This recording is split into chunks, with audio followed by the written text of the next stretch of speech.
Ladies and gentlemen, this is Brian with Breaking Tables. How is everybody doing today? Hope everybody is sober from this last few days of NFL draft news and all this fun stuff. But before we get into that, we've got a very, very special show tonight. I've got two special guests, Ryan Strobel and Mike, a.k.a. Sip, the Bills boys over at Bills Backers, Dallas Fort Worth. I'm excited to talk to those guys. And of course, you got yours truly and Neil Bono. This is Breaking Tables, and we're going to have fun tonight. It's the mafia, you know I'm rocking with the Bills. It's the mafia, you know I'm rocking with the Bills. It's the mafia, I'm with the Buffalo Bills. It's the mafia, you know I'm rocking with the Bills. Hey, who you reppin'? What's your team? Who you reppin'? Joined with my co-host, Neil, Tampa Armchair GM. Neil, what up, dog? What up, Brian? Wait a second. Wait. We got to do a regulators. Mount up. Please don't ban me. Please don't ban me. I don't want to get banned. I can't be doing any more of that copyright knick-knack. My warranty stuff that I'm going to do. Get the sex soon as you snap it. All right, then I'm going to bring in the boys from Bills Backers. That's Dallas and Fort Worth. Start with Mike, the Presidente. What up, brother? Hey, what's happening, guys? How's things in sunny Florida or shitty Florida or whatever the hell it is today? Yeah, amazing. I mean, it's perfect weather year round. You can't complain. I mean, it's except for those mosquitoes that are the size of Cessnas. Yeah. True story. And the people are kind of assholes down here, but it's So they call them what idiots?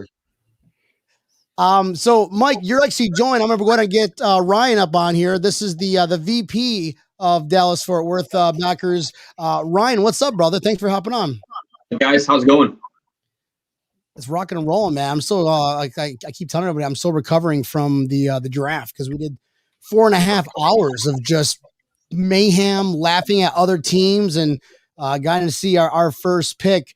But before we get into the draft, I do want to talk to you boys because it would have been awesome if we played the Cowboys this year because you two guys are the guys to see when you're in the Dallas Fort Worth area. To walk us into this, how long have you guys been doing this? Mike, let's start with you. You're the Presidente. Well, the club was started in the late 1980s. Okay. But myself and Ezra Castro, Pancho Villa, actually took over the club in 2015. We started with only about 300 people. And by the time the Cowboys came here, Ryan, we had close to 1,500, 1,700 members. That was out there. So we grew this thing from nothing to something. And it's been fantastic to get to the top. I get a lot of help from Ryan. I got to really give him a high five on that, man, because he does a great job for me. The area is so damn big, though. It literally is the size of Connecticut, Dallas Fort Worth is. And so you're not going to get people that are going to drive, an hour and a half or 2 hours like they do in some other locations, like Lodo's down in Denver, or like I know that last week you had on the Herd from the Hairy Buffalo. Yeah. These guys drive all over the place to get there, but they can't do that here, especially because we're Bills fans and we like to drink. Mm-hmm. So in any event, that's what we do. We do a lot for the club. We're able to donate to give for charitable contributions at the end of the year because of our benefits. And actually, even the year that we went with the Cowboys, that we were here in Dallas for the Thanksgiving game, we're actually able to donate $20,400 and some odd dollars to charity because of the year-long effort that we did. So we do a lot of fun in here. There's no question about it. Awesome. And Ryan, so you're born and raised in Dallas. You were telling me earlier, right? Yes, absolutely. Very proud of that. Well, that's awesome. There's nothing wrong with that. And you picked a hell of a team to root for. How did you was it one day you woke up and we were kicking ass one year and you was like, I like them. I like the colors. Yeah. I think all four of us and anybody listening are well aware that day has probably never occurred for anybody who's an actual Buffalo Bills fan. Anybody who's a Bills fan has put in the work, the sweat and the tears, and they've experienced the lows. Because quite frankly, prior to very recently, that's been the majority of our life has been this underdog mentality, and it's still going to continue through the season. So I'm not negating that. But to answer your question directly, short, my family's from the Rochester area. I have a lot of family that are, University of Buffalo alum. My grandfather went to RIT. In 2000 back in 85, I think my family moved down to Texas, where my father met my mother, who was also a New York native, and they had me. Needless to say, my grandparents and my father raised me right. Been a Bills fan ever since. Awesome. Yeah. You went to the Dallas Cowboys game, didn't you? I did not go to the Dallas Cowboys game, but I did go to Cowboys Stadium. I wanted to go to the Thanksgiving Day game. So what was that like for you? Like, did you go to that game? Do you guys have a big party before that? Right. I I want to hear about that because we had a little tailgate, Mike, didn't we? We had a little tailgate, right? Little one. We were very modest. We had somewhere around 1,800 people show up. Nice. There we go. Had four food trucks, a 30-foot by 30-foot tent with big screen televisions in there. When people bought passes, we had all the Cokes that you wanted to drink and beers. And thanks to a lot of people that helped donate to this to help make it possible.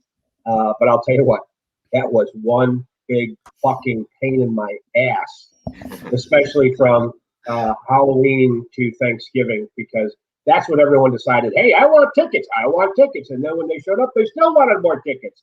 But I'll tell you what, though, it was cold and rainy and miserable. And it was wet. Yep. And wet. Was it really? Yeah. Oh, yeah. No kidding. The best part about it was that we came back, we kicked their ass the whole game. And then, we've been drinking since about 9 o'clock that morning, Ryan? Yeah. Yep. So he came back in the rain. We're fucking handing out turkey sandwiches to everybody that we because we won. It was great. Fellas, it was probably one of the top 3 greatest days of my entire life. No lie. And I'm not exaggerating. I was running around Cowboys Stadium, hugging strangers that were wearing red and blue. Men from behind, women from behind, children. People started calling security because I was hugging everybody. But I was so excited because the energy just from, again, going back to that, me growing up in Dallas, beating the team that I've always wanted my team to beat. Yes. And doing it at their home and my home at the same time. You guys, it was yeah, you couldn't compare it to many things otherwise. So these locations, I know you guys mentioned earlier that it's split up. Mike, you are the Fort Worth guy. Ryan, you're the Dallas guy. Is that right, guys? Yep. So go ahead. No, I was gonna say. So how does that work out in terms of, do you guys have multiple restaurants where you can organize the groups together, or is it one restaurant, a team, and you guys just kind of split up the locations? Well, what we have is 2 separate locations. One in Fort Worth is Buffalo Bros, which I'm going to go out here and give them a little howdy ho. We've actually been there. The owner's from Kenmore, New York. Edward McOwen, great guy. He has hosted us for 13 consecutive years.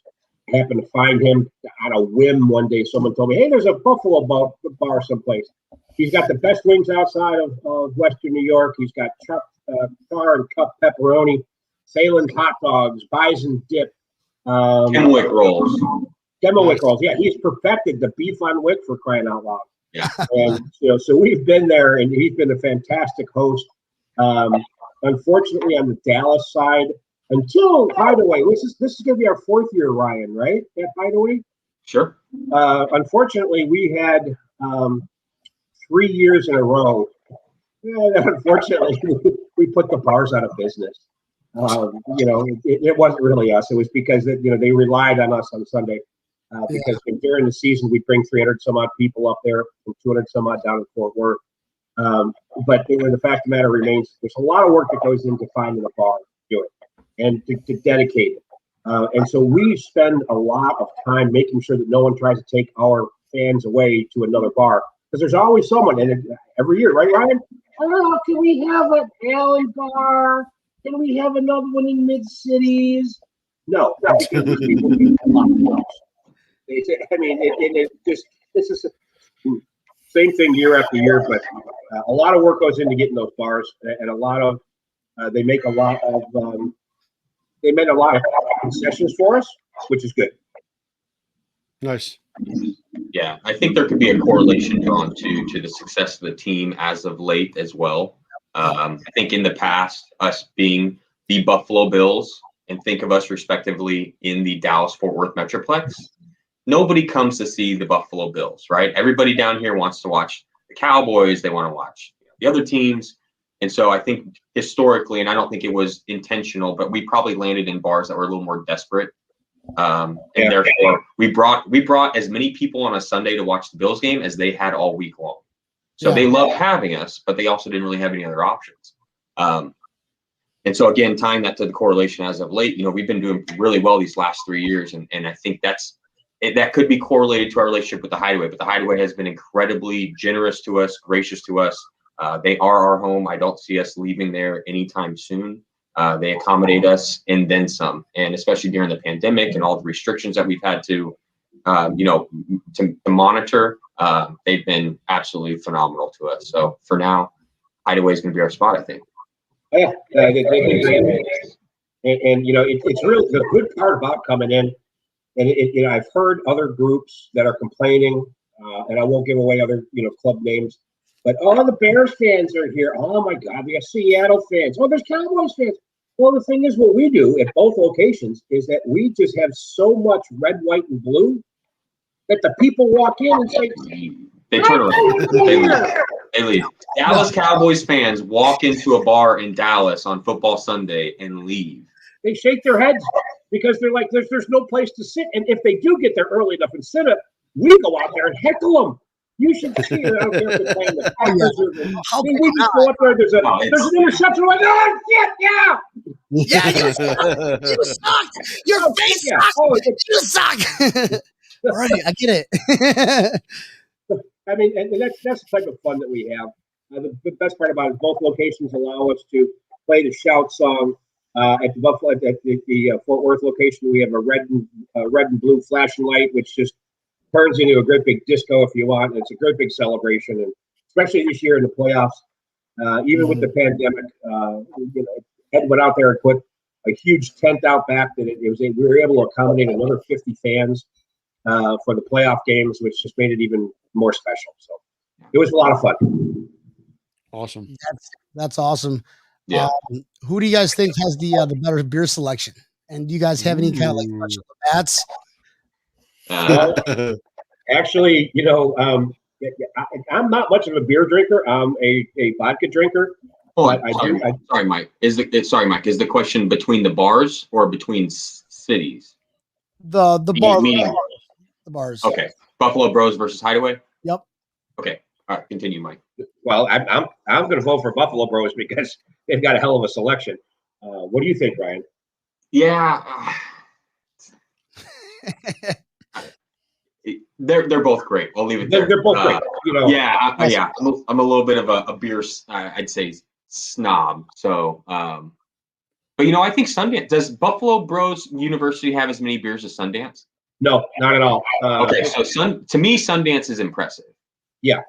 That's their new location. It's downtown in the Sundance Square. Second location opened up about a year ago, just after the pandemic hit. About a mile away from the other one. Yeah, and they've got a huge selection of, especially craft beers. We've got a bunch of them down here that are made right here in Fort Worth and Dallas. But to go back, though, you asked about Labatt. Yes, we've got Labatt, blue and blue light. Yep. We have Molson. We have Jenny Cream, for Christ's sake. Well, that's exciting to hear because I'll tell you, when I went to Houston 2 years ago for the playoff game, Labatt Blue Light was the only Labatt Blue Light I found was the stuff that I brought from Tampa. Yeah. Nobody had it there. We actually got Blue Light down here for the first time after 14 years of trying to get it down here. They actually convinced the distributor to bring a pallet down here, and then literally the pallet was gone, not between just our two bars, but from other locations that wanted the stuff in stock. So we might not have that much of a problem this year with Blue Light. But there's always blue going out there. And like I said, for the people who come and visit us, and they want a Jenny Cream, definitely be able to hand them out. I know you don't like it. Now, if they had Jenny Reds, I would drink it. I guess beer is beer if you're really desperate, prior to 10 a.m., beer is beer. Yeah, True yeah. story. It's well, it's story. 6 in the morning. You're just waking up and still drink maybe 2 hours of sleep the night before. I really don't. Your taste buds are completely shot because of all the alcohol you drank the night before. It's Well, plus, you can't mix it with toothpaste. True. Hey, but speaking of beer, and I don't know if we can commandeer the conversations, but in short, so we have this brewery in Grapevine, which is a city that happens to be very probably central between Dallas and Fort Worth. And there's a brewery out there that we met the owners at that Houston game that you were at, Neil. Mhm. And they're called Hoppenstein. And we met the owners at that game, helped them unload some pallets of beer out of the back of the car, not knowing who each other were.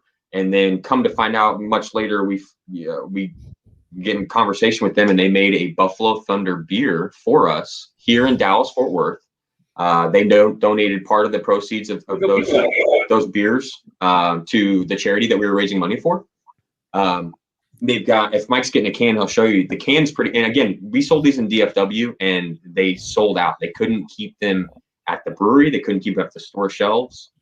They've got people still calling them to this day, asking them if they're going to make it again. It was a limited release. And they put Zubas on the logo. Oh, nice. I like that. Yeah. And so it's an unfiltered Pilsner. And that's the charity that we were raising money for that year, Bills Fan Thunder.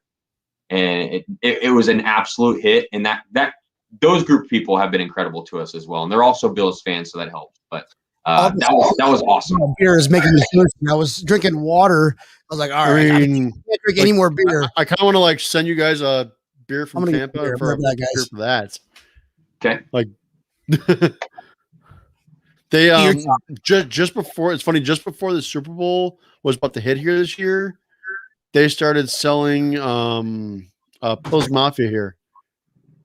Oh, the Pils Mafia. Yeah. Okay.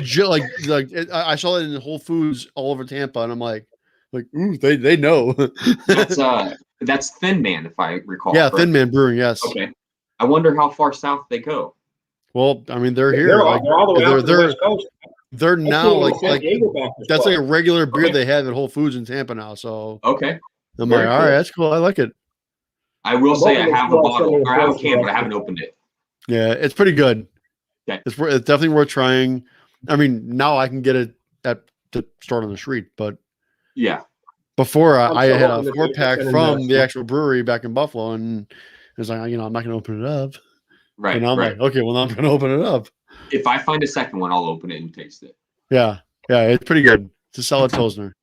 Me, I like more hoppy stuff, but that's me. I'm a hoppy guy. Yeah, I want to get punched in the face with a hop, so. Yeah. Mike's not a hoppy guy though. Mike's not a hoppy guy. That's okay. Yeah. I mean, I'm equal opportunity, but I'll drink anything you put in front of me. Again, beer's beer before 10 o'clock. So. Absolutely. I mean, all right, boys. Cheers. Yeah, buddy. Cheers. Oh, fantastic. See, I was gonna get some beers ready. I had some in my fridge. But after the draft and after the weekend, I was kind of like, oh, you ever have that? I don't know if I could do one more beer. And no. See, I had a friend from down from Buffalo itself that I went to school with, so I've been taking him boating all weekend. So naturally, I'm just going to have a lot of beverages. Jet skiing, boating, drinking. Geez, this is hopefully the point of the conversation where Neil no longer complains about how terrible his life is. No, no, not even a little bit. He's gonna keep rubbing it in. Only on Facebook. Look what I'm doing today. Look what I'm doing today. The rest of the week, I'm not going to tell you at all what I'm doing, but today I am. Do you put the caption "working hard" on all those? Hardly working. Correct. He's that guy. Got it. He's that guy that will make us all feel like I guess we're losers. Yeah. You're talking about drinking and having the draft and stuff like that, and it's actually really great because 3 years ago? No, 3 years ago the draft was here in Dallas, and we were fortunate enough to when they had the group and they had 50 people from each team on the floor. What you got up there, Ryan? That was the inner circle badge. Oh yeah, I got mine over there too. Where I keep this thing, I keep that next to it as well. But well, we were on there and it was fantastic. Oh, good. Someone liked our tailgating party. Thanks, Devin. Oh, dude, Devin. Yeah, I ran into Devin that weekend. I remember Devin very specifically. And if I may, real quick too, I couldn't tell you what I told Devin. I had I don't know how many beers by 10 o'clock that morning, Mike. Devin, if I recall correctly, runs or he works with the Salt Lake City backers, and he told me the group was small. What do I need to do? To be fair, I wouldn't have asked myself advice at that time either. But the advice I gave him, he came back maybe a year or a year and a half later. He followed up with me. He said, "Hey man, I met you at the tailgate. Just want to let you know I really appreciate the advice. The group is this big and we're doing so well." And that was actually the moment that I realized that what I was doing was a lot more impactful than just maybe stroking my Bills pride and ego and being involved with the chapter and realizing I'm actually helping other people that are building the same camaraderie in their own local areas. So shout out to Devin if I could.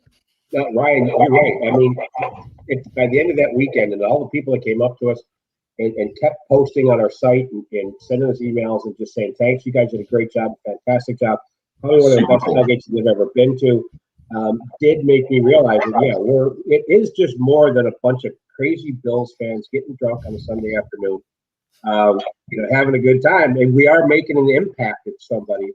And even last year, I think it was June or July that they named us Bills International Chapter of the Month because of the things that we had done. And it's just, it makes you feel good when that organization recognizes you for the efforts. And really, we didn't do it for the recognition. We did it because that's what we like to do. To be fair, it was our responsibility at the same time. Right. It was an unofficial responsibility that we thought that we need to throw the biggest and baddest Bills Mafia rated party we possibly can. And we did. So that was cool. Yeah, it was. It was Well, a lot of work. You guys get to see him only four times or once every 4 years. We're spoiled living here in South Florida. We get to see our teams come to your home once every year. Yeah. Except for Neil, but Neil's only like 3 hours away. Yeah. So you guys got to take all those years of not having him or seeing him in your backyard to kind of consolidate that mayhem into one year. I bet the whole week was just like I had to take off work Monday, Tuesday, Wednesday, Thursday, Friday. I don't think I reported back to work for another 2 or 3 weeks after that. That's like the day after the day of the schedule comes out. Okay, so I'm gonna need these days off. This whole month of November. Let's go ahead and say this is a no for me. Okay, the Bills are in town. But now we moved an entire pallet of water 3 times. We moved. We moved maybe 120, 130 cases of beer, not including another 130 or 140 cases of the hard seltzer and apple cider, all the shit that these people donated to us. We moved it from my garage to the truck. Yep. But I mean, it was just a lot of work. It was fun when you look back at it. Absolutely not in vain, for sure. No, I agree. Yeah. So that was, Brian could talk about that, Dave, all night. Yeah. That's awesome. What? Give me a crazy story. Give me crazy stories. Right. Fly on that wall. Who showed up at the tailgates? Yeah, who didn't show up? Pinto Ron was there. Pinto Ron, Joni, Dan Gambino. Code Sox was there. Yeah, it's Dan Gambino. Code Sox. Okay, he was here. You've got all the regular people. Buffalo Shouts was in the house. Yep. Nice. Buffalo Shouts was there. Walter was there from Orlando. From Orlando. Nice. And like I said, the thing is, every time you turned around, someone was trying to introduce you and say hello. And you try to sit there and you remember all people. Hey, do you remember? Oh, sure, I do. Yeah. But the fact of the matter, hey, aren't you Mike the guy? Yeah, I'm the guy. I'm that guy. I'm the guy. So it's raining. It's cold. One of our good buddies who sat on the board that year to help us organize the party or tailgate, if you will, Steve, one of our good buddies, Mike and I. We go to pretty much leave the tailgate to now go to the game, right? To make our way into the stadium. Steve was our what was the Bloody Mary bartender? Yes. He was definitely certified. Definitely went by the book, followed every law in his bartending skills. So we were walking in. It's myself, my fiance, a couple buddies, and it's Mike. And he says, "Let's get a golf cart," because they've got girls driving around picking people up in golf carts, and they'll take you to the stadium to save you the trip. And for those of us who've been drinking most of the day, that's the go-to, right? That's Of course, it's never that easy. That came with a premium. So we get on this golf cart, and Steve, jovial Steve, is leaning off the golf cart, hollering at people, telling them to jump on the golf cart with us. He's trying to say hi. The golf cart lady who's driving us stops the golf cart at some intersection. Steve gets off of the golf cart and hangs out with these Bills fans in line who are also now walking in. And our golf cart keeps going. And we're like, well, that's our guy. Steve's like, oh, I'll see y'all up there. We get up there. Lady drops us off. This is maybe a half a mile drive, quite literally. And she wanted $75 per person. Wow. And I said, what? Are you kidding me? So anyway, long story short, I think, yes, it was incredibly inconvenient and unexpected that ride was going to be that expensive. We took care of it.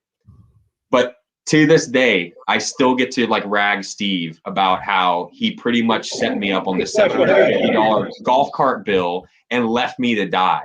So that one was kind of fun. wow. Yeah. Oh, I would have had some drunken choice words to that person. Oh, there was a few. You know, Steve, and the things that he does for us, to give back, it's okay. Just one of them things, Yeah, absolutely. Absolutely. But it's funny because Steve doesn't get rattled. He's a very, very cool, calm kind of guy. And that's one thing that I can kind of just, antagonize him a little bit. And just all I have to do is bring it up a little bit and his feathers ruffle just ever so much. So. And he turns red, though. He still is embarrassed. He laughed. Oh, yeah, remember that one? Fuck you. Yep. Have you, any of you gentlemen, ever broken a table? No.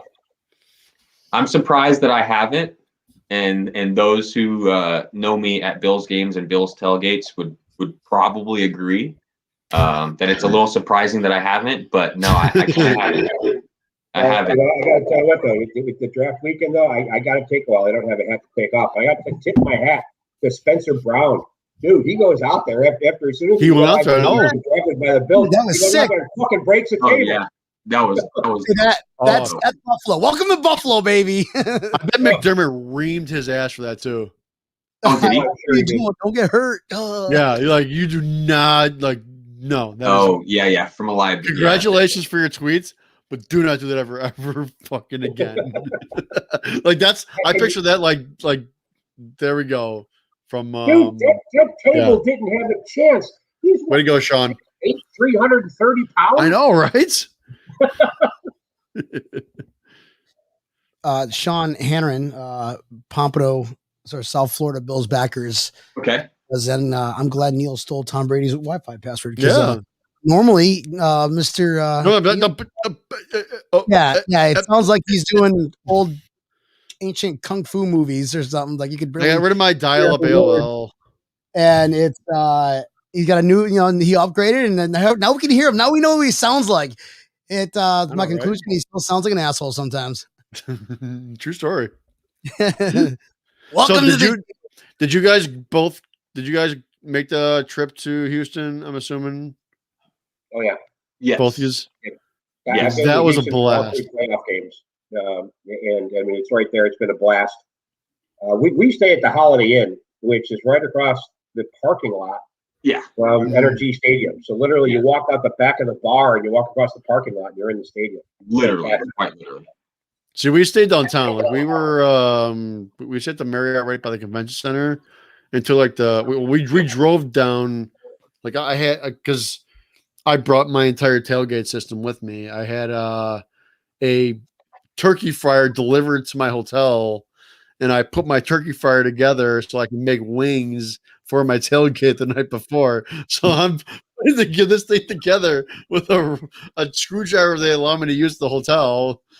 That's awesome. Just the night before. And I sold the fryer to the guy that was tailgating next to me, which is amazing. Wow. Yeah, it was pretty fun. Like I made chicken wings. We brought the TSA probably laughed their ass off, and they were going through our stuff. Like I had a suitcase full of Labatt Blue Light, 2 12-packs of Labatt Blue Lights, and then I had another suitcase full of just Jello shots. Because isn't that just what you do? Oh, yeah. Sure. And then I came home with all these empty bags.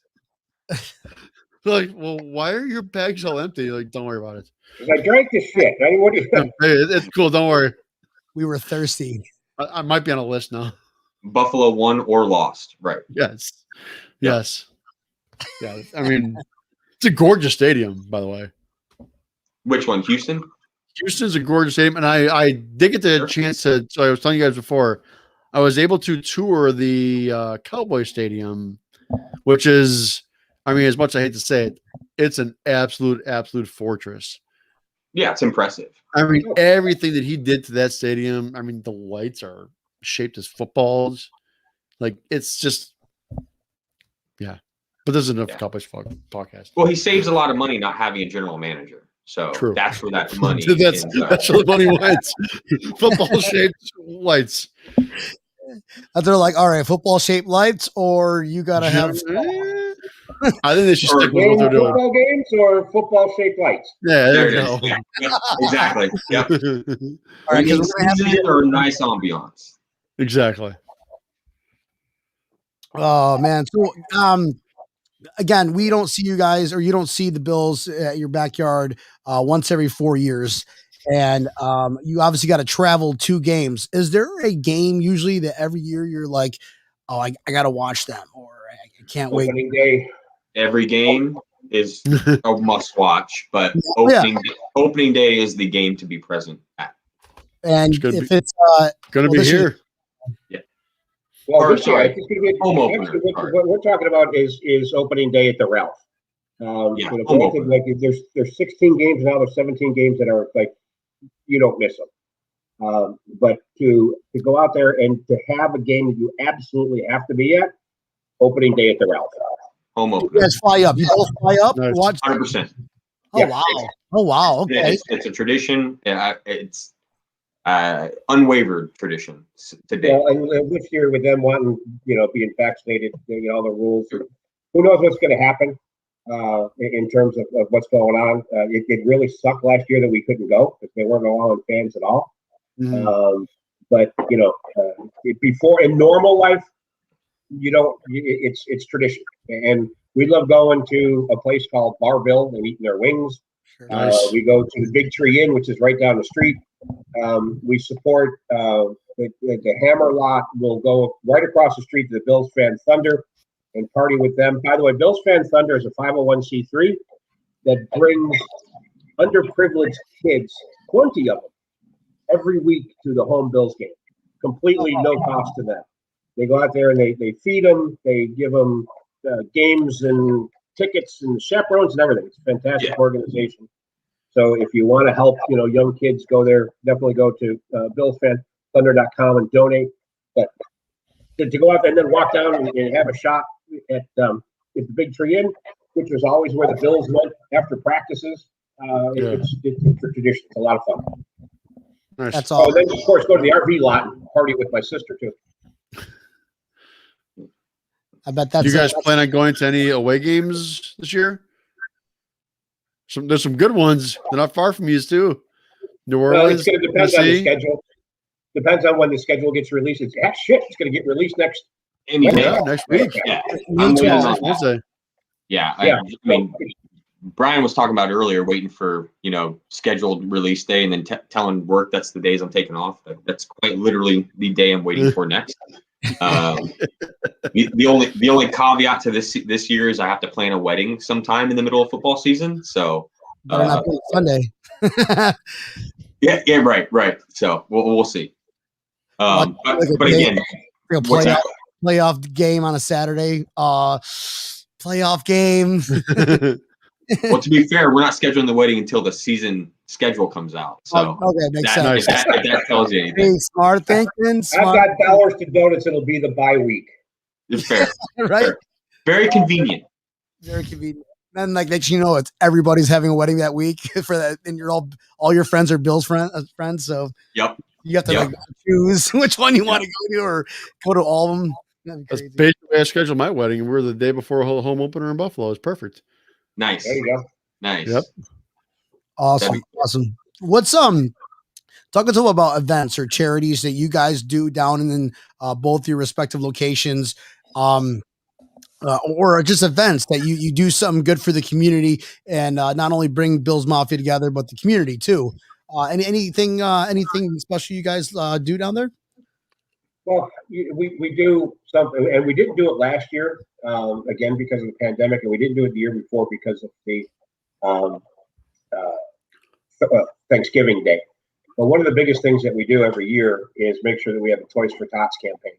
And we have gone out there, and between both locations, typically we'll have anywhere between 7 or 8 of these huge 4 by 4 foot by 5 foot boxes filled with toys that we're able to go out there and donate to the Toys for Tots. Which, one of the things that we all, I know Ryan considers that he's not married yet, he doesn't have kids, but, a lot of folks understand that children are very, very important. They're real important to Ezra Castro as well, Pancho Villa, and doing something for kids. Even the year that we went in 2017, when we finally went to the playoff game, and people were donating to Andy Dalton. We sat there, and it was all about children. It was about opening up the wallets and helping children because they don't know any better. And so that's what we do. We've given to this season alone. This season alone, we just through the pandemic, it's been a weird football season, right, for us. For where our main method of getting together and collecting said funds usually comes from gathering at a bar, which we weren't allowed to do for a whole season.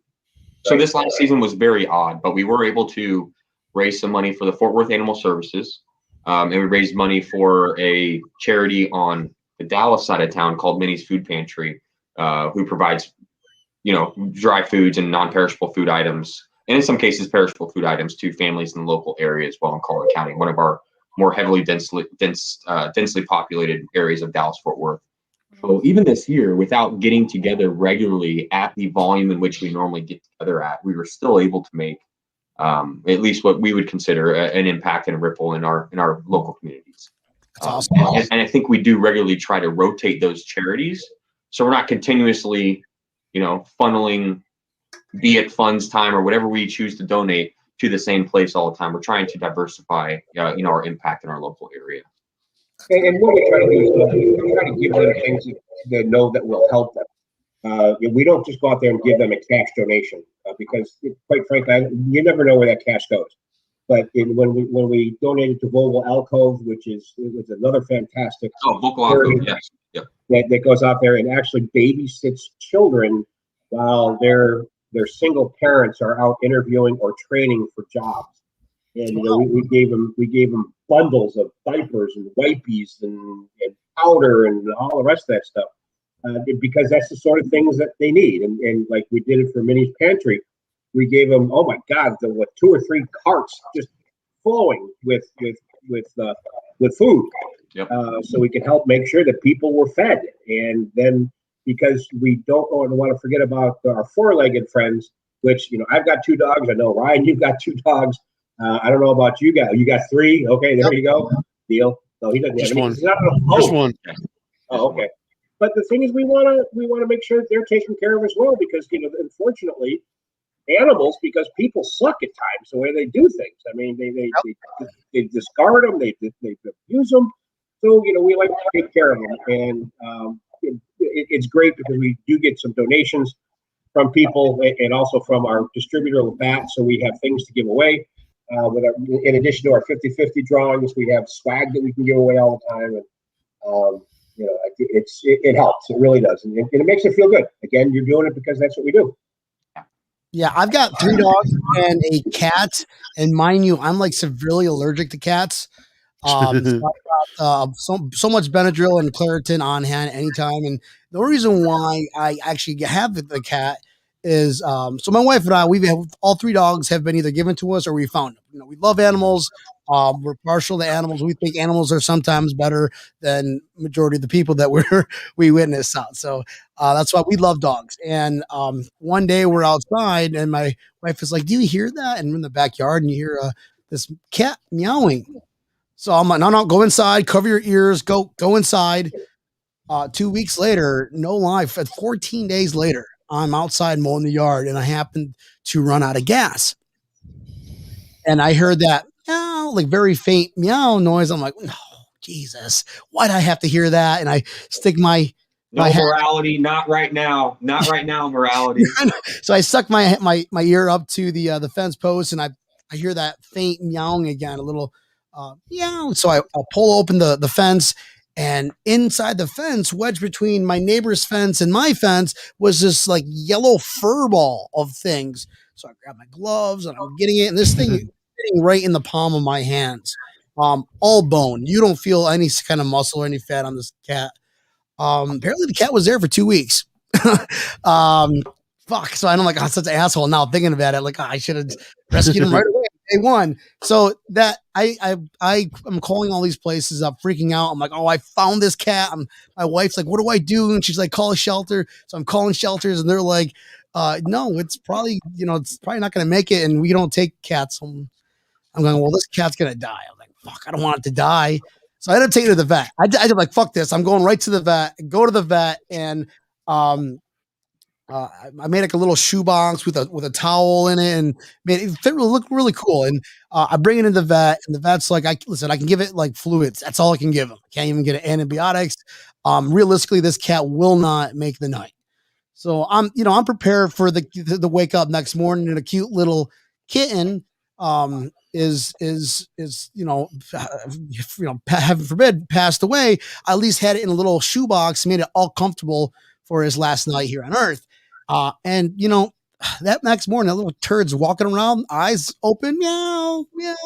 And and $400 later, I got a cat. So yep. And a lot of Benadryl, but it's good. It's good to be good with animals. It's good that you guys get involved with your community and things that are pressing issues. And I know you're speaking of Ezra. That had to be just a blow to the community. It was a blow to everybody. Just the guys that you meet, you always meet him if you go to a lot of different games. You always meet that one guy's like, oh, I gotta say hi to him. Hey, what's going on? But you guys, your neighbors, your family members, your whatever you want to call it. It's you guys. How walk us through. I don't want to relive the dark memories. Obviously, you want to share some memories.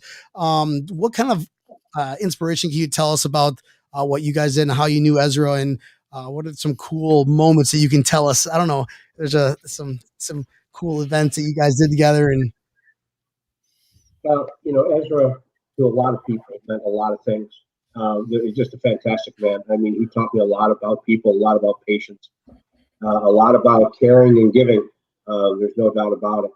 The day that I found out that he was going into hospice, I was on my way back from Houston. And I was about ready to get on an airplane. It was just devastating because when I look down and I see, Ronnie's telephone number come up, I knew it wasn't good. But I mean, that man was, I met him at the San Francisco 49ers game in 2010, something like that. When one of the last years that they were in Candlestick Park. And, just grew to know a man that would give you anything, the shirt off his back, his heart as big as the state of Texas. And for a man who's never set foot a day in Buffalo, and to love that team the way he did is just absolutely phenomenal. I think one of the greatest the greatest stories that I can tell you about Ezra is it's just the way that he told me where he came from, and while I was visiting him through his chemotherapy, and just knowing what his mother and his family and everything else did, and how he never once just he didn't want to. He wasn't afraid of dying. He was afraid of not living. Yeah. And to go out and then be able to meet some of the people I met. Harrison Phillips and his parents, they're a fucking hoot, by the way. 2 years ago at opening day when they had the memorial service for him, Tammy was walking around with a handle of Fireball, little teeny shot glasses, and a fucking stack like this tall, little teeny shot glasses just going around and pouring everybody a shot of the Fireball. Was fantastic. And they were there for the Thanksgiving Day, or the night before. They stopped at our tailgate party the night before. But to realize the impact that he made on people, and the impact that he made on me, even when we introduced, the best story that I have is how a friend of his who works at PayPal. Have you guys ever seen the Pancho Villa jackets, the memorial jackets that they made? Mm-hmm. That thing went from concept to reality in 3 weeks. Because we were sitting there in hospice, hospice, and people were taking advantage of his likeness and his name and selling shit and making money, and no one was going out there. So I went out there and we had all agreed, and I went out and I trademarked the name Pancho Villa and his likeness, so people couldn't go out there and profit without benefiting his family. And to this day, I made an agreement with Shorty McBill, Daniel McMahon, and the people who run his riffs going out there, and to give money back to his family. So that was the greatest thing I can say that I did for him. That's awesome. Is go out there and trademark it and make sure that he was protected against. Love him. Brian, what do you got? Yeah. I have a whole lot of crazy stories with Ezra because we definitely had different lifestyles, but I think our common denominator happens to be the same thing that might be the premise of my story about Ezra. So, of course, as I mentioned before, I'm born and raised in Dallas, Texas. So growing up, I watched games with my grandfather, my father. There wasn't normally a place for us to go watch a Bills game. And it wasn't until just after my father passed. So this was all very coincidentally. My father passed about 11 years ago. It was just after that I was introduced to the idea or the concept that there was such thing as a Bills backers bar. And it happened to be at McFadden's, which is in Addison. I think it was similarly related or in some way related to the McFadden's in New York. I'm not sure, irrelevant to the story. But that's where I started going. And I thought to myself, this is the coolest idea ever. I myself have also never been to a Bills home game, but I grew up my entire life fascinated with this team, unwavered, dedication to this team, and find out about this bar. And Ezra was running the chapter there. And that was how I was first introduced to Ezra. And then I think two locations later, so 2 seasons later as well, we were now at a bar that was maybe walking distance from my house. And I used to come to the bar and we would play the shout song, but it was on this little PA, like Bluetooth PA system that Ezra had. And I myself I would play music and make some bit of money, nothing glorious or incredible, but I had a PA system. So I had some things that I could bring to the table. So one day I told him, I said, hey man, let me bring my PA system up here. We're playing this shout song. People literally have to plug one ear and fight to listen for it. Let me bring my fucking PA system. I'll do it for free. And that's how my relationship with Ezra first started. I brought my PA system. I never asked him for anything. I never cared for anything, not even recognition, didn't want a bar tab. I just wanted to watch the game with more than myself and other Bills fans. To me, that idea itself got me so high on the fact that I could watch the game with other like-minded individuals. It was the coolest thing. So I thought to myself, cool, I'll bring my PA system, no big deal. So we went from there to, I think, another location. That was when I think we landed at the Hideaway, Mike. We went from DJ's to the Hideaway. And again, continued to bring it. I'd always have a microphone, so Ezra could do announcements, or sometimes he would delegate announcements to me. And so I provided this means for us to up our dynamic at the Dallas locations. And so that was my initial contribution to the club.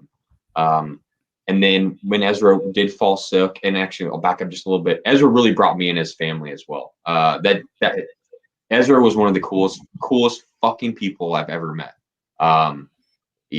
Between him and his entire family, from Panchito to Panchita to Ronnie and everybody embracing me, to the brothers and the uncles and even Ezra's mom, their family traditionally was very close as well as open and welcoming. So that really presented itself when you met Ezra and you're around his family and his kids, and being at a Bills backers event, you were thus with his family just the same.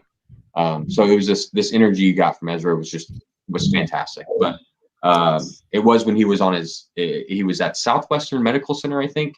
I went to go visit him, Mike, down there.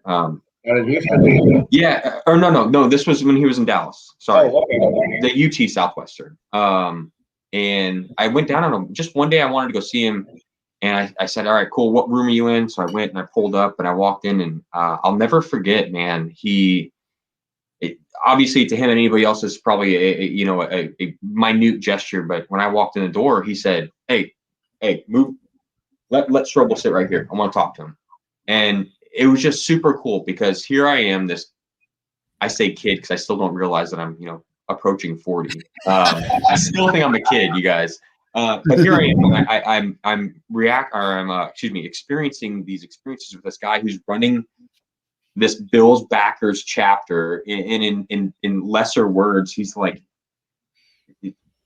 providing for me everything that I've always wanted in being a Bills fan living in Dallas, Texas. So to some degree, I idolized him. I very much respected him and put him up on a pedestal, and very rightfully so. For him to say "Hey, make room, and I want to sit next to the Strobel and talk to him," dude, that was one of the coolest feelings, next to the bittersweet feeling of hearing Mike communicate to me later at his viewing, that Ezra had asked that I take over the Dallas chapter on his behalf. He was super cool, man. I rarely feel as welcomed as that guy would make you feel. In that day that he went up there, and he asked me to make sure that I ran the club, took over after he passed. And I asked him, I said, "All right, well, who should be the VP? And he didn't even hesitate. He goes, "Ryan." And so I said, "Okay, Ryan it is." No doubt about it. But those final days, to watch a man that was all so full of piss and vinegar be reduced to something where he was afraid to see people could breathe it was a very difficult time. And quite frankly, a week from this Friday, May 14th, is when he passed. So it'll be 2 years, a week from Friday. Yep. And I'm telling you, I miss him. He was one of my best friends down here, considered a brother. We talked a lot. More than Ryan and I did. But that's because that's the way he was. He had an idea. He said, "Hey, can we do this? Can we do that? What do you think about this?"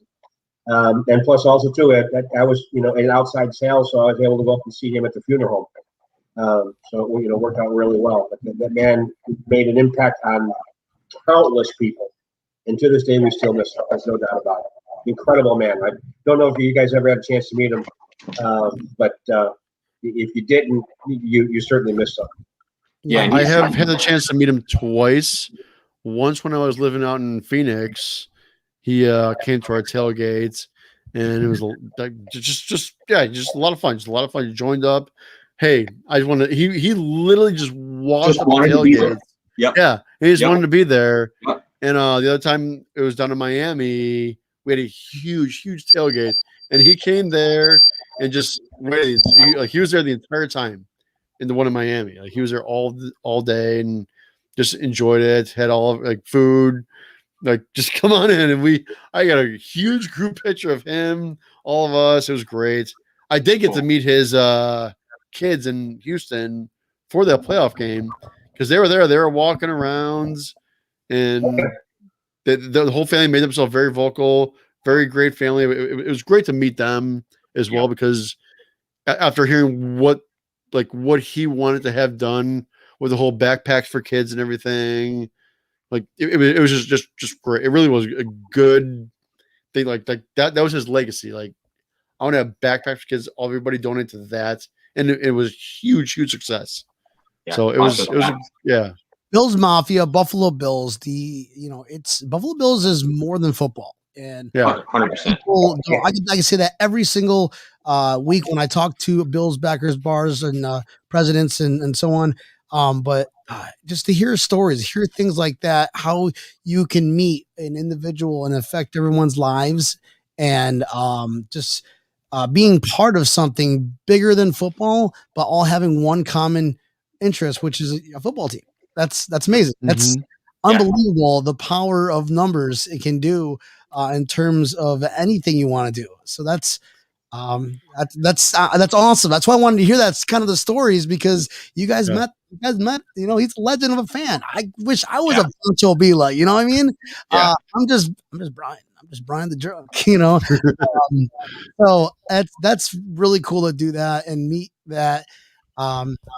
It's also kind of weird to speak of him in such a infamous perspective, because people like Mike and myself were lucky enough really to see. I saw Ezra every single weekend, like if not even more frequently if there was an event that we were invited to, like the kids' birthdays or what have you. But we saw him regularly. So to hear of him being so, infamous in this persona, while I'm not discrediting his persona by any means, it's just fascinating to hear people speak of him as such a perspective, because to me it was like, that's my normal Sunday football watching, buddy. I bring the PA system for him so that we can have the group going and all this shit, never thinking anything of it. And then when you're faced with reality, and reality then also involves a life-changing experience, such as losing somebody, some of those things really do start to surface, and you realize, like, holy shit, like he was much bigger than the guy I saw every Sunday running the Bills Packers in Dallas. Yeah.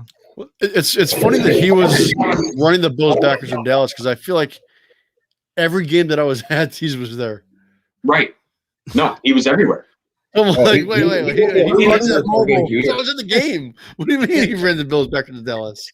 Well, especially the last year, I think, and year and a half, when the news became a little bit more, less favorable. I think he really went out of his way to make sure that he hit the circuit.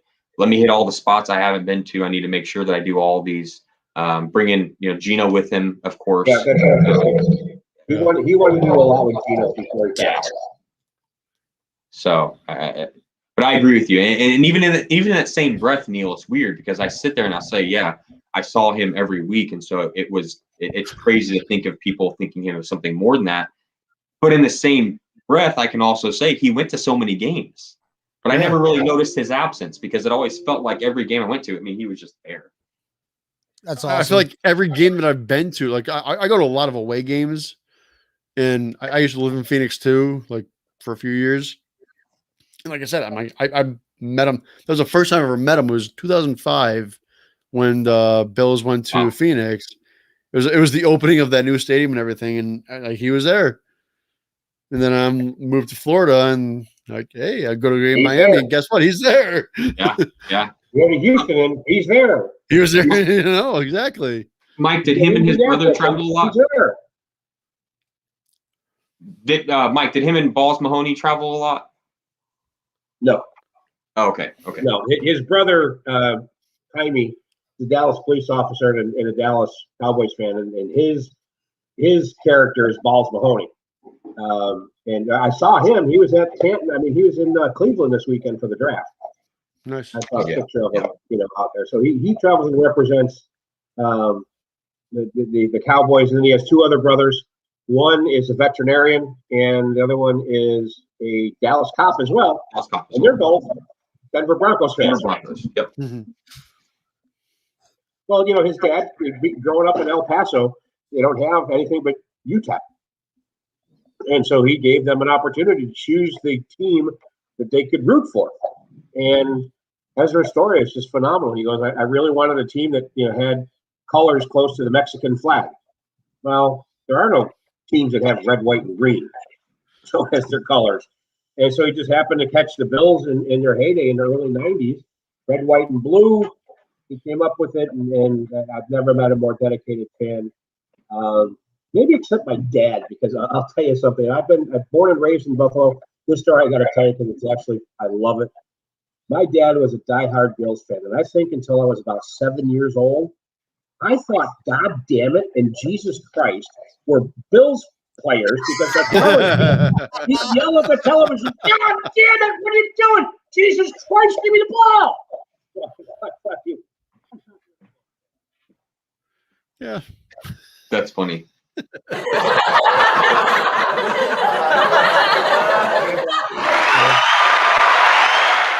That's a dad's growing us, teaching us right how to be the get on the Bills side, man. Because and I bet it helps this year of the Bills being really good. It's not so it's you could see, we kind of weed out the super fans because the super fans are going to be in there even if we're having a bad season, and then you've got your once in a while guys that just show up. But as you guys get more and more people, the better records, you probably see more people want to just go out and have fun and join the experience. So that's awesome. That's awesome that you guys are doing what you're doing and being Bills backers, presidents, vice presidents, chapter leaders. That's what you guys are doing. You guys are not just facilitating a drunk time. You guys are facilitating a community.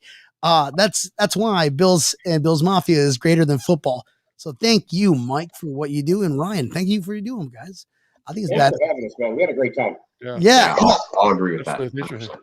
It's different. It's different. It's good to know the people in hand and what you go through, and what it's more than I'm going to start a group and we're going to call it Bills Backers Bar, and that's it.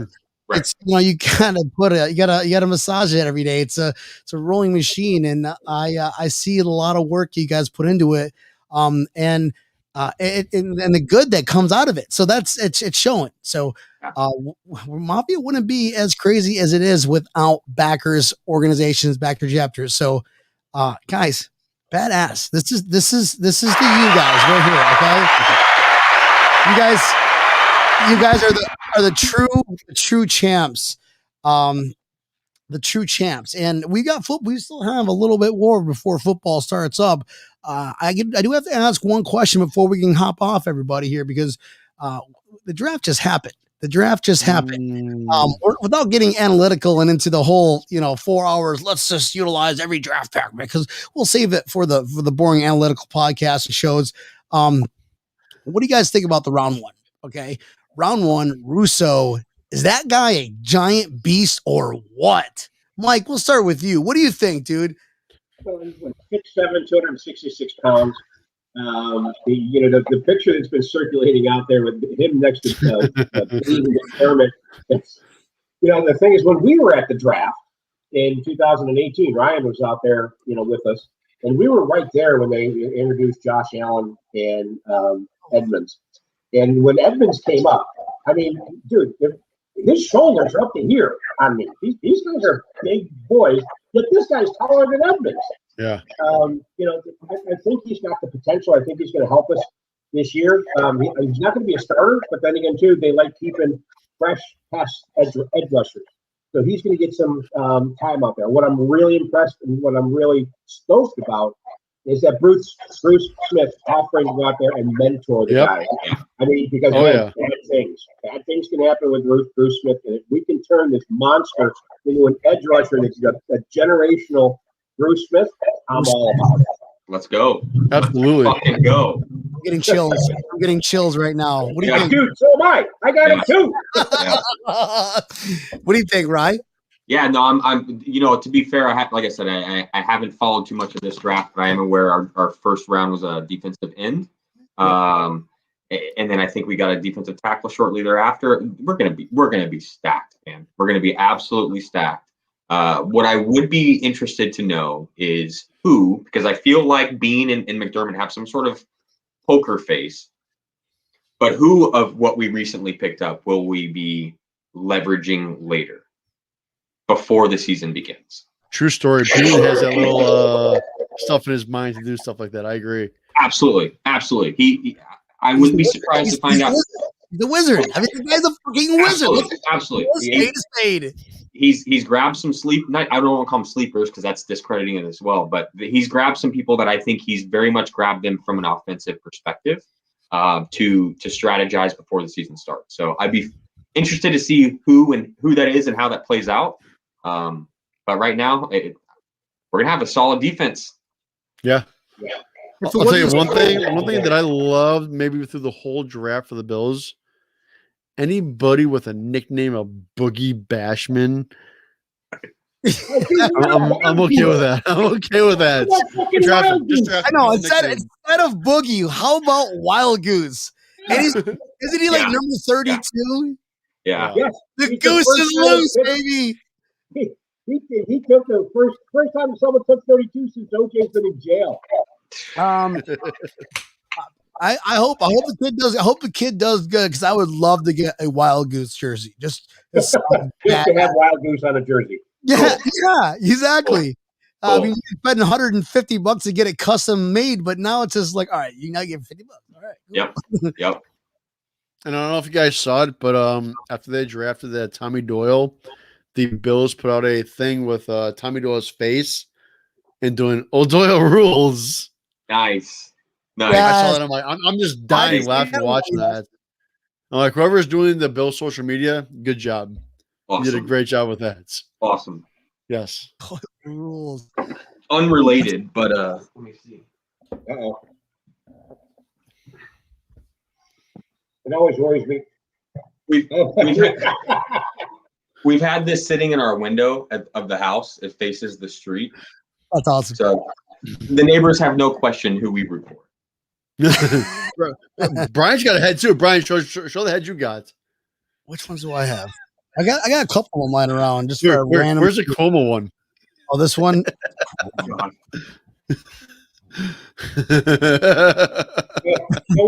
one that they were selling people to put in their windows, right? So yeah, that was actually my boy Rory and his company, Zoom Buffalo. Go to zoombuffalo.com. They actually created those, and it was just huge.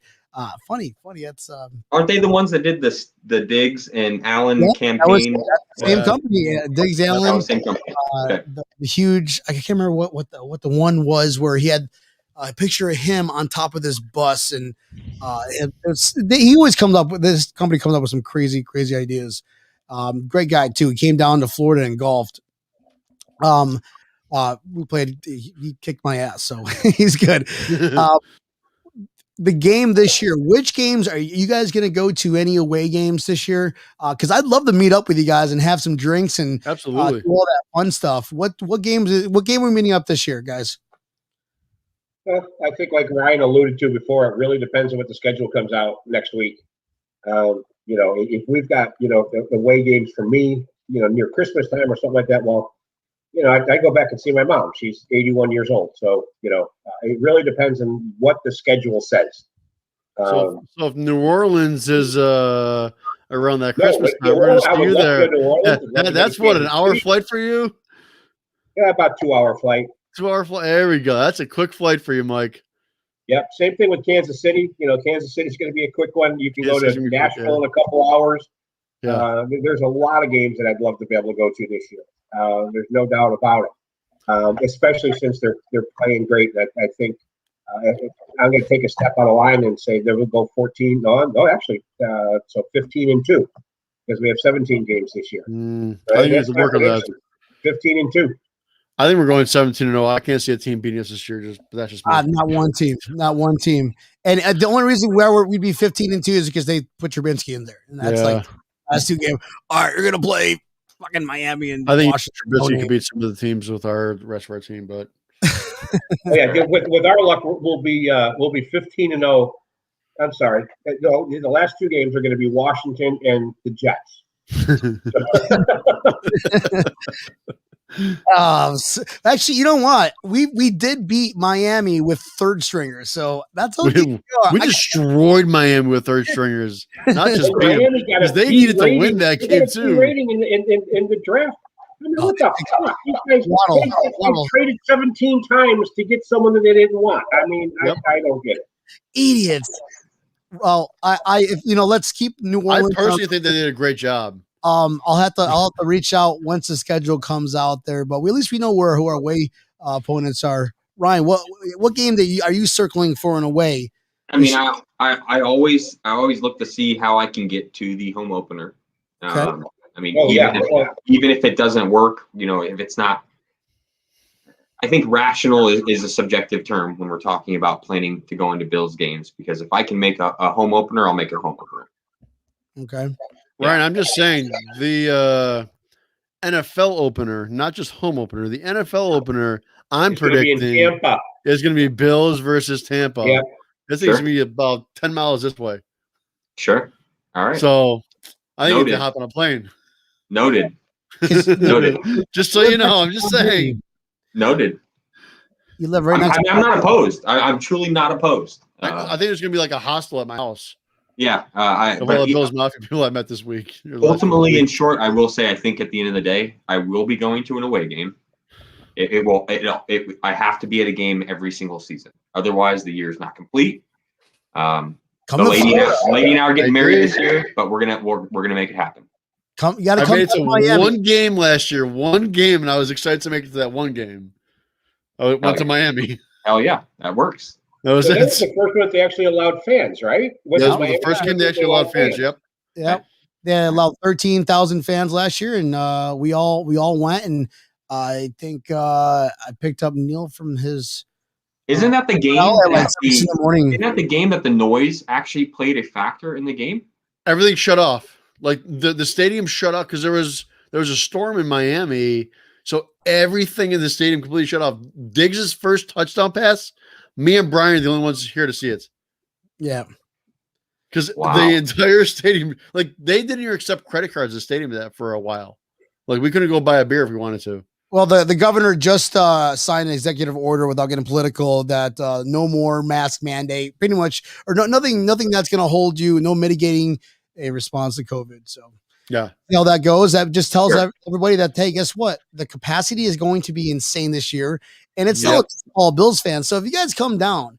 I don't know if you guys golf. I'm trying to get a bunch of people down together, and I want to get a huge golf game. I want to have a golf tournament for Bills Mafia. Let's do a Bills Mafia golf tournament. That would be something that we gotta keep on the books. I'm in. I'm already in. I'll get with Jonathan Holler down here or Sean Hanrahan from South Florida Bills backers and Miami Bills backers.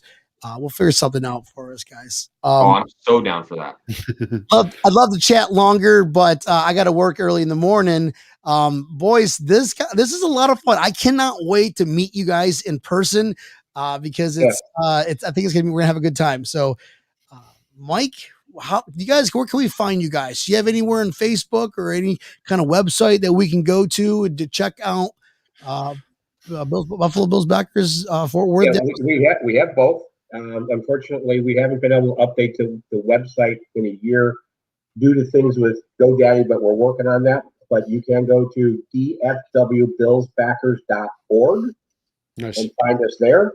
But if you really want to get the interaction with the fans, you want to get us on Facebook, same thing, DFW Bills Backers. We try to keep it strictly talking about Bills related information between fans. We don't allow people to sell merchandise that's not personal memorabilia. We don't allow the promotion of a business or another site. We made a promise to our members to keep it amongst us. And so if it's not Bills related, Ryan and I are going to take it down. I mean, there's a couple of threads lately. They've been talking about food, Ryan, but it's all right. We have some fun with it. But, we don't have a whole lot of trolls. We get rid of them. But, yeah, follow us on DFW Bills Backers on Facebook. And if you write to info@dfwbillsbackers.org and just want to be a part of our email list. You'll get a weekly blog every week during the football season. Nice. Yeah, and so anybody who travels to the DFW area who's a Bills fan, wants to watch a Bills game and get the Bills Mafia experience, please look us up on Facebook, DFW Bills Backers. We do have a Twitter. Unfortunately, we're not as active on there as we are in the Facebook. So the Facebook happens to be the most frequently updated and most impactful way to communicate with us. But please, if you're traveling in the area, we've had so many people reach out to us last minute, on a Thursday or Friday before a Sunday game day saying, hey, where's your local bar at? Because they're in town for a weekend for business or what have you. And they have the best possible time they can have on a football Sunday in Dallas, Fort Worth. So please look us up if you're in the area, be it just visiting or you just moved in. We'll definitely show you how to have a great time with local Bills fans. Yeah, we will. Now I'm gonna have to like rock paper scissors on where I go. If I go to Dallas, I'll just send Neil to to Mark, and I gotta go to Ryan or something, or vice versa. Here's what happens. Okay, the two bars are polar opposites, except for the number of Bills fans. Okay, if you want good old-fashioned Buffalo food, then you go to Buffalo Bros, because he has everything. He's got the beef on the wick, the chicken wings, the pizza, thighs and dip, etc., etc. If you just want an atmosphere with a shit ton full of Bills fans, then you go to the Hideaway. Nut to butt. We are, just wall-to-wall Bills fans. It is absolutely unfreaking real. It's just like being at the Ralph. I'm telling you that. It really is. Yeah. 13 years ago, I had the Sunday ticket until I found this place. Now, granted, you spend a lot less on the Sunday ticket, and I spend a lot more at a bar, but I want the experience. I want to be there with the crazy Bills fans, plain and simple. Yeah, we do raffles. We give away, we do 50-50. You can win some money. You can win swag. You can win all kinds of stuff. So Awesome. Yeah. Awesome. Well, I look forward to meeting you guys.